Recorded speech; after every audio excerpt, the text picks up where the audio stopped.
पुराने वैल्यू में आप पेमेंट किए थे 19,04,000, नया वैल्यू में पेमेंट करो 10,90,000, यानी 8,13,000 लेस पेमेंट हो रहा है। जब इंटरेस्ट रिकवरी होता है तो इसमें बेनिफिट्स मिलता है इंडिविजुअल को 1,04,000 और इसमें 7,09,000 इंटरेस्ट पेमेंट कर रहा है। Is the government is a profit making institution? ये बहुत बड़ी सवाल है। Is the commutation is A loan? ये डिसाइड करना है। शायद ये कम्यूटेशन टेबल का जो टेबल बनाने में जो भी टेबल बनाए हैं वो शायद एक सोल्जर के सर्विस कहाँ से शुरू होता है कब खत्म होता है उसके बारे में जानते नहीं हैं। नमस्कार दोस्तों, welcome to military info, rank to status pay to pension. आज हम डिस्कशन करेंगे कम्यूटेशन पेंशन के कैलकुलेशन में हुई गड़बड़ी के बारे में। ये अभी हर जगह चल रहा है कि कम्यूटेशन 12 साल में रोका जाए 15 साल के बजाय, लेकिन एक्चुअली उसका जो गड़बड़ी हुई है वो हुई है कम्यूटेशन कैलकुलेशन में। यही चीज़ हम आज देखेंगे कि कम्यूटेशन का कैलकुलेशन में क्या क्या गड़बड़ी है। उससे पहले हमें ये समझ लेना चाहिए कि कम्यूटेशन का अथॉरिटी क्या है और कम्यूटेशन कैसे कैलकुलेशन किया जाता है। जैसे कि ये पूरा का पूरा इंफॉर्मेशन एक फौजी के लिए है, तो हम आर्मी पेंशन रेगुलेशन 2008 को कंसीडर करेंगे। इसमें जो कम्यूटेशन का नेचर, स्टाटस और कैलकुलेशन दिया गया है उसी को ही हम कंसीडर करेंगे। Commutation is A paid by government, ये क्लियर है। गवर्नमेंट जो है इसको पेमेंट करता है। गवर्नमेंट पेमेंट करता है मतलब यह कंसोलिडेटेड फंड ऑफ इंडिया से आता है, ना कि यह कोई प्रॉफिट मेकिंग इंस्टीट्यूशन है, ना कम्यूटेशन एक लोन है। ये क्लियर होना चाहिए। Commutation is not a loan and government is not a profit making institution. Next है commutation is an advance payment of pension which is based on a capitalised value. Capitalised value मतलब एक purchase value. Commutation is based on a purchase value. Advance payment of pension to be recovered within a specific period of time, जो कि 15 साल है। आपको एक purchase value के साथ 15 साल के लिए रिकवरी के साथ कम्यूटेशन अवॉर्ड होता है। जो परचेज वैल्यू है वो 40 साल के लिए 15.87 है। इसको हम बेस मान के चलेंगे कि 40 साल में अगर बंदा 39 ईयर्स में रिटायर्ड होता है और 40 साल वाला उसको कम्यूटेशन कैलकुलेशन होता है, तो उसको जो है कम्यूटेशन परचेज वैल्यू है वो 15.87 है। तो एक बार इसके कैलकुलेशन करके देखते हैं कि आर्मी पेरोल 2008 के हिसाब से जो कैलकुलेशन है कम्यूटेशन का वो कैसे होता है। तो पहले हमारा जो रिकवरी है सबके लिए ये सेम है, तो रिकवरी अमाउंट पहले कैलकुलेशन कर लेते हैं। मान लीजिए एक एक्स सर्विसमैन 39 ईयर्स में रिटायर्ड हुआ। इसका मतलब है कि 40 ईयर्स का उसका जो कम्यूटेशन वैल्यू है उसको गिना जाएगा और उसका जो मूल वेतन, मूल पेंशन है वो 20,000 है। अगर वो 50% ऑफ पेंशन कम्यूटेशन करता है तो उसका 10,000 रुपये कम्यूटेशन पेंशन में चला जाएगा। तो कैलकुलेशन क्या होगा रिकवरी करने के लिए कि आपका 10,000 रुपये हर महीने 15 साल के लिए रिकवर किया जाएगा। जो टोटल अमाउंट रिकवरी होगा वो 18 लाख रुपए होगा। ये रिकवरी सबके लिए है, चाहे आप 39 ईयर्स में रिटायरमेंट हो चाहे आप 54 ईयर्स में रिटायरमेंट हो, क्योंकि 15 साल का उसमें लिमिटेशन है। तो 15 साल में आपको इतना देना ही देना है। लेकिन बिहारी कहाँ पर आ जाता है, जो आपको कम्यूटेशन मिला, गवर्नमेंट ने आपको जो कम्यूटेशन वैल्यू दिया जो कि एज के ऊपर आधारित था, जो कि इस प्रकार होगा। कम्यूटेशन रिसीव्ड कैसे रिसीव्ड होगा, percentage of pension commuted into purchase value आज पर एज, ये मायने रखता है एज, एज के ऊपर आपका परचेज वैल्यू डिपेंड करता है, गुणा 12, ये होगा आपका कम्यूटेशन का रिसीव का अमाउंट। अगर इसी चीज़ को हम 39 ईयर्स को हम कैलकुलेशन में लेते हैं और 20,000 पेंशन को कैलकुलेशन में लेते हैं तो कम्यूटेशन मिलेगा कितना? ये तो हो गया 18 लाख रुपए वो रिकवर होगा, लेकिन 39 ईयर्स में कितना कम्यूटेशन मिलेगा? कैलकुलेशन क्या होगा? Percentage of pension into purchase value of age 40 years गुणा 12, तो कैलकुलेशन होगा 10,000, 40 साल का जो परचेज वैल्यू रहेगा वो 15.87 मल्टीपल बाय 12 वो आएगा 19,04,400, यानी कि यह 18 लाख से 1 लाख रुपए ज़्यादा है। जो ये सोच है कि हम कम्यूटेशन लेने से इंटरेस्ट पे करना पड़ता है, वो नहीं है, फौजी के केस में बिल्कुल भी नहीं है। बेसिकली जो 42 ईयर्स तक रिटायर कर जाते हैं, 43 ईयर्स के बाद जो रिटायर करते हैं उनको कुछ इंटरेस्ट देना पड़ता है। जैसे कि अगर 44 ईयर्स में आप रिटायर करेंगे, आपको 14.90 का परचेज वैल्यू मिलेगा, जो कि डिफरेंस ऑफ 0.10 है 15 साल से, और वहीं पर आप 54 ईयर्स में रिटायर करते हैं तो आपका परचेज वैल्यू डिफर करेगा 3.27।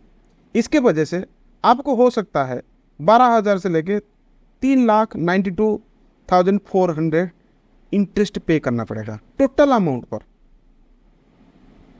तो इसलिए 43 से लेके 54 के बीच में अगर रिटायर आप करते हैं तो आपको 12,000 से लेके 3,92,400 के बीच में आपको इंटरेस्ट रेट पेमेंट करना पड़ेगा। और उससे पहले हो जाते हैं तो there is no interest paid by the individual, है ही नहीं, ऑप्शन है ही नहीं, क्योंकि आप जो है 15 साल का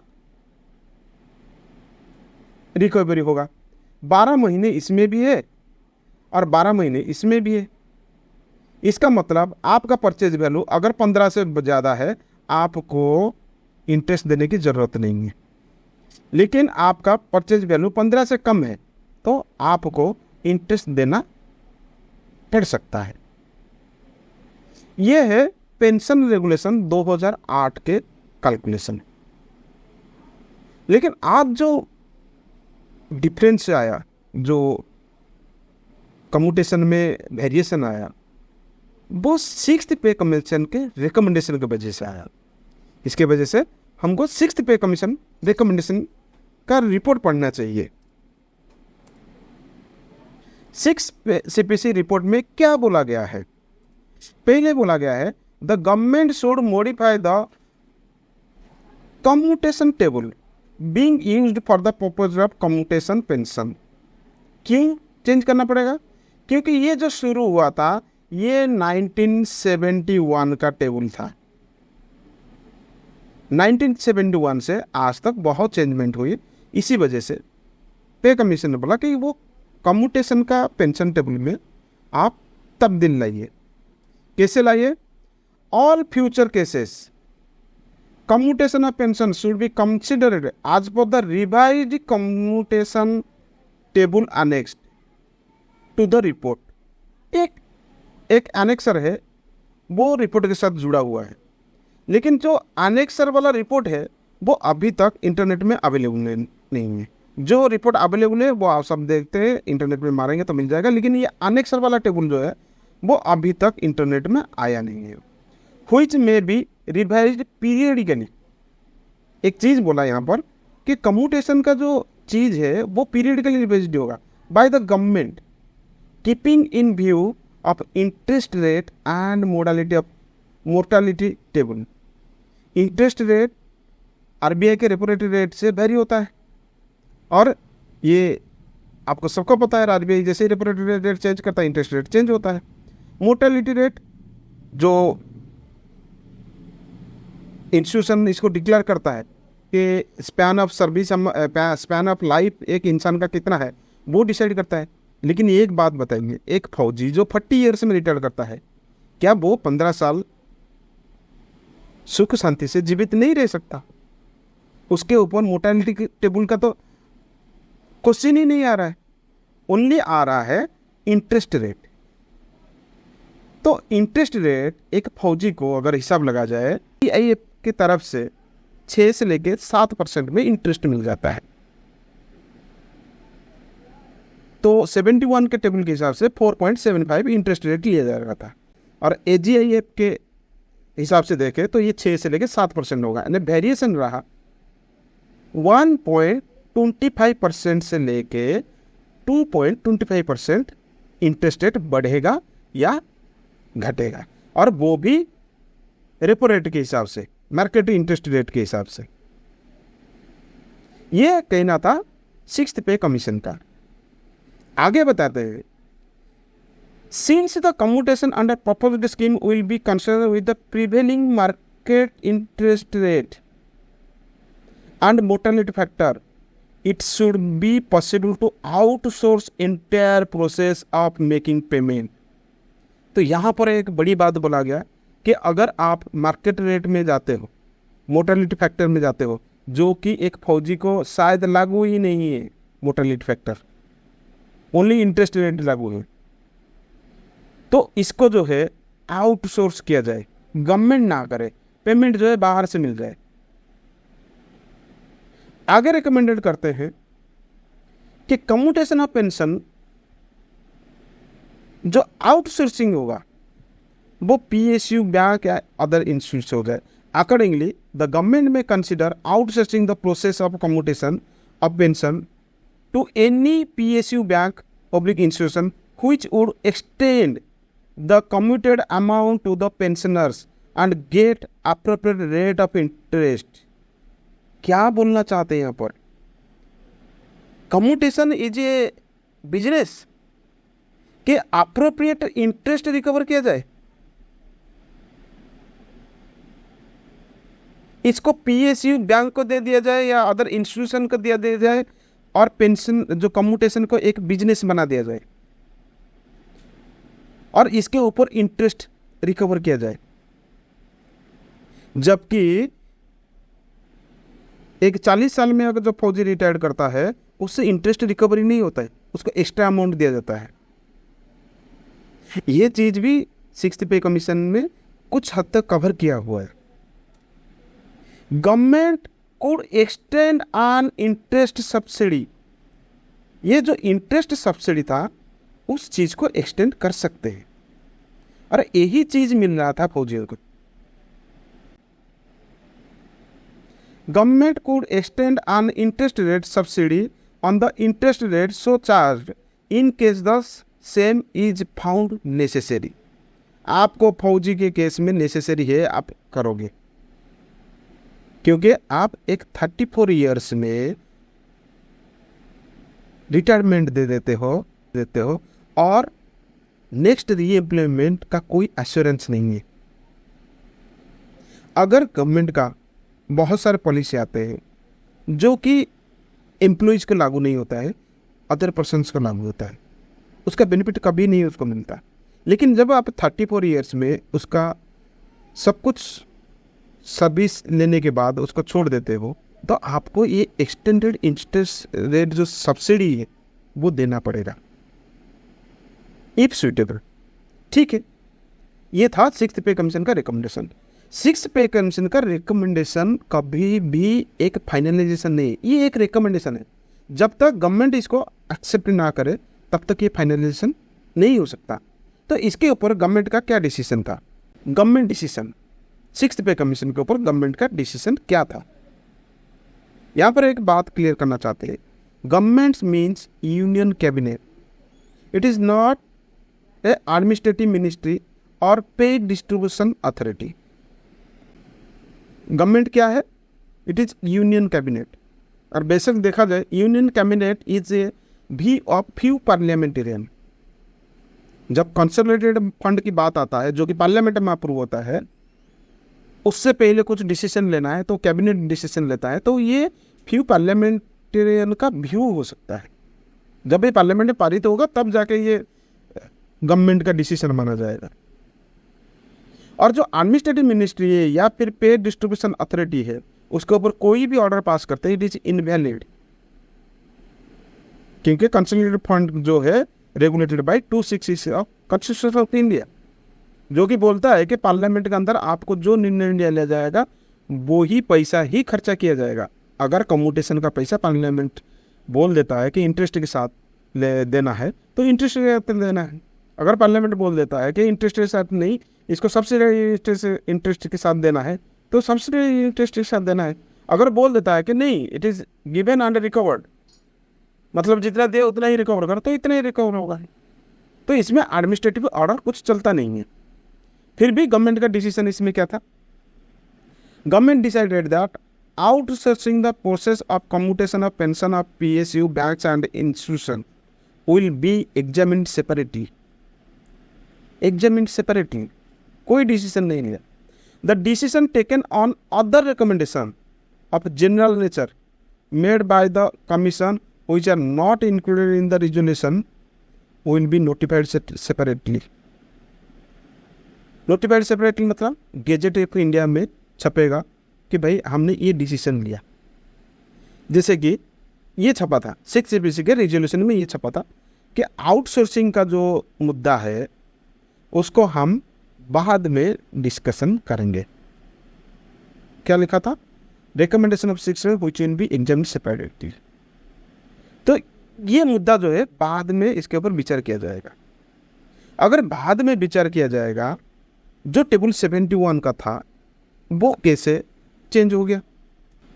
71 का जो टेबल था वो 4.75% ऑफ इंटरेस्ट रेट से बनाया गया था, और जिसमें अगर 4 से ये देखा जाए 15 साल का देखा जाए, यहाँ से बार लग जाता है। इससे ऊपर वालों को इंटरेस्ट देने की ज़रूरत नहीं है, इसके नीचे वाला को जो 15% से नीचे है, जितना नीचे है उतना इंटरेस्ट उनको देना पड़ता था। ये था 71 का कैलकुलेशन, और यही चीज़ सितंबर 2008 तक फॉलो होता रहा, और सितंबर 2008 में ये टेबल आता है, और जो कि इम्प्लीमेंटेशन होता है 1 जनवरी 2006 से, जो कि based on LIC 94-96 ultimate tables. जब पे कमीशन ने बोला था इसको PSU बैंक में दे दिया जाए या फिर इंस्टीट्यूशन में दे दिया जाए, तो क्या केवल LIC को बुलाया गया था? जो आर्मी का इंश्योरेंस कवर करता है AGIF, उसको नहीं बुलाया गया था? क्या AGIF ने बोला था कि 8% से ज़्यादा पैसा इंटरेस्ट में लूँगा एक सर्विसमैन से, जिसके वजह से LIC को आपने चुना? क्या अदर इंस्टीट्यूशन को भी बुलाया गया था जो कि 8% इंटरेस्ट लेने के लिए बोले थे? क्योंकि ये गवर्नमेंट से प्राइवेटाइजेशन की तरफ जा रहा है, लेकिन ऐसा कुछ हुआ नहीं। ये टेबल है, इसके नीचे LIC लिखा हुआ है, अभी भी गवर्नमेंट पेमेंट कर रहा है, LIC नहीं पेमेंट कर रहा है। कहीं पे भी नहीं लिखा गया है कि आपका कम्यूटेशन जो है LIC पेमेंट कर रहा है। अगर LIC का टेबल ले रहे हो तो LIC पेमेंट करना चाहिए, गवर्नमेंट को पेमेंट करेगा। अगर LIC को दिया जा रहा है तो फौजी का केस में इसको AGIF को क्यों नहीं दिया गया?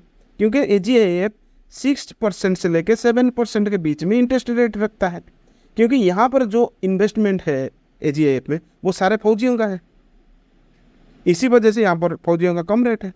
अगर इसी चीज़ को हम देखें और गवर्नमेंट इसके ऊपर ओनली 1% भी दे देता है सब्सिडाइज, तो ये लगभग 4.75 के पास है। तो इस टेबल में कोई तब्दील करने की ज़रूरत नहीं है। तो ये टेबल जो आया, क्या इसको गवर्नमेंट ने अप्रूव किया है?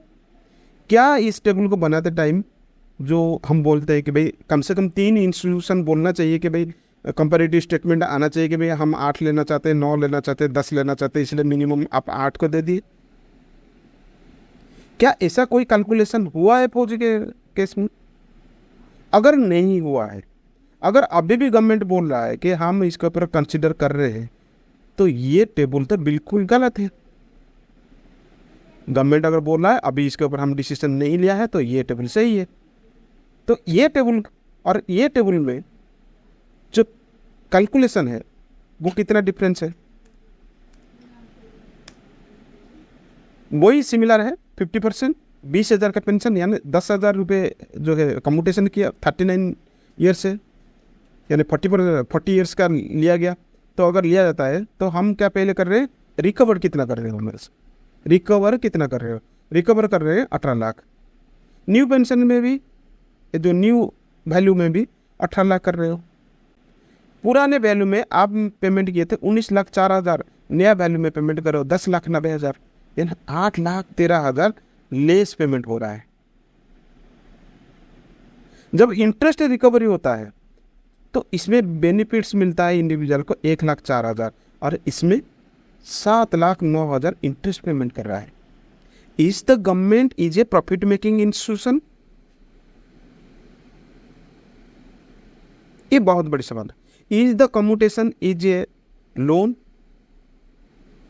ये डिसाइड करना है। और इसका जो वेरिएशन है वो 8,13,600 का है, जो प्रेजेंटली कोर्ट के अंदर गया है केसेस और चल रहा है, और जो सामने आया है कि कम्यूटेशन को 12 साल में रेस्ट्रिक्टेड कर दिया जाए, उसके बाद रिकवर नहीं किया जाए, उसके साथ भी अगर रिकवर करोगे तो भी 14,40,000 रिकवर होगा। और पेमेंट कितना हुआ, 10,90,000। तो इसका मतलब 4 लाख के आसपास आप इंटरेस्ट ले रहे हो, और वहीं पर यहाँ पर मिल रहा था 1,04,400 का बेनिफिट्स। और दोनों का वेरिएशन देखा जाए तो 4 लाख 4.5 लाख का वेरिएशन है न्यू वैल्यू और ओल्ड वैल्यू में। क्या न्यू वैल्यू को गवर्नमेंट ने अप्रूव किया है? ओल्ड वैल्यू अगर पेंशन रेगुलेशन में है तो क्या ये पेंशन रेगुलेशन को पार्लियामेंट में प्रोड्यूस करके ये चीज़ को मॉडिफाई किया गया है? क्या केवल LIC को बुलाया गया था इंटरेस्ट रेट फिक्स करने के लिए? अगर ऐसा है तो AGIF को क्यों नहीं बुलाया गया था? AGIF जो है टोटली फंडेड बाय द फौजी एंड वो लोन देने के लिए तैयार है, तो वो क्यों कम्यूटेशन कर नहीं लिया? अगर गवर्नमेंट ने ऐसा किया ही नहीं तो यहाँ पर आपने लेस पेमेंट किया है 8 लाख रुपए का। ये था total calculation of comparison of old value and new value commutation, जो दस्तावेज इंटरनेट में अवेलेबल है। इसके अलावा जो सिविलियन पे स्ट्रक्चर में मिल रहा है it is based on 60 years, और फौजी जो है 18 साल से पहले भर्ती हो जाता है। और इंटरेस्टिंग बात यह है यहाँ पर न्यू टेबल में शुरू होता है 20 साल से और पुराने टेबल 17 साल से। अगर 17 साल में एक जवान भर्ती होता है और इनवैलिड मेडिकल आउट हो जाता है, क्या उसको न्यू कम्यूटेशन वैल्यू के हिसाब से कम्यूटेशन लागू नहीं? शायद ये कम्यूटेशन टेबल का जो टेबल बनाने में जो भी टेबल बनाए हैं वो शायद एक सोल्जर के सर्विस कहाँ से शुरू होता है कब ख़त्म होता है उसके बारे में जानते नहीं हैं। ये टेबल कैसे बना, इसके पीछे कैलकुलेशन क्या है, इसी चीज़ को हम सर्च आउट कर रहे हैं। अगर मिल जाए तो ठीक है, नहीं मिले तो ढूंढना ही पड़ेगा। Thank you for watching.